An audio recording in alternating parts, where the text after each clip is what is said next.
घर वाली पत की नदिया हठ ठानाई हठ ठानाई हो।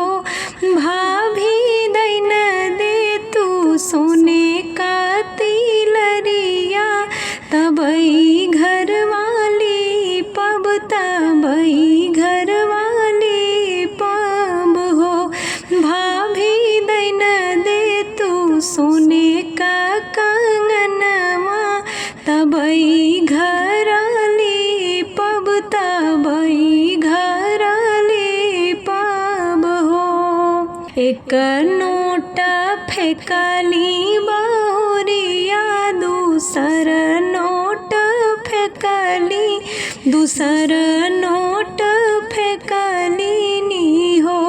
ननदी लैन ले तू घर के ली पवनी तिलरिया नाही देबई कंगन मनाही देबई हो। ननदी लैन ले तू घर के ली पवनी तिलरिया नाही देबई कंगना नाही देबई हो।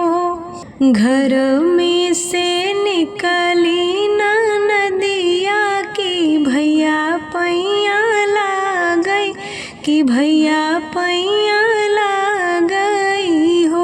भैया चलत्यू तू भीतरा महलिया कि झगड़ा छोड़वते झगड़ा छोड़वते हो।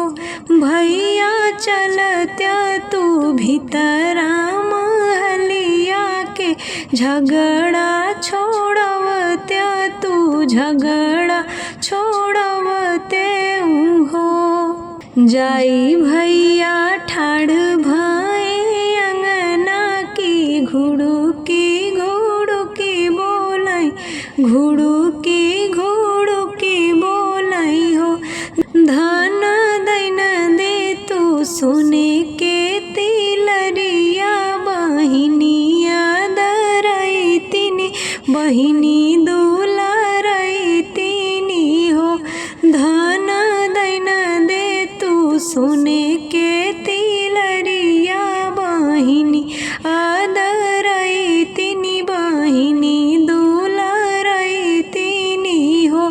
धन लेके आई दिहली तिलरिया की लाल अमर रहे अंगना सोहर उठे हो। धन लाई के दिह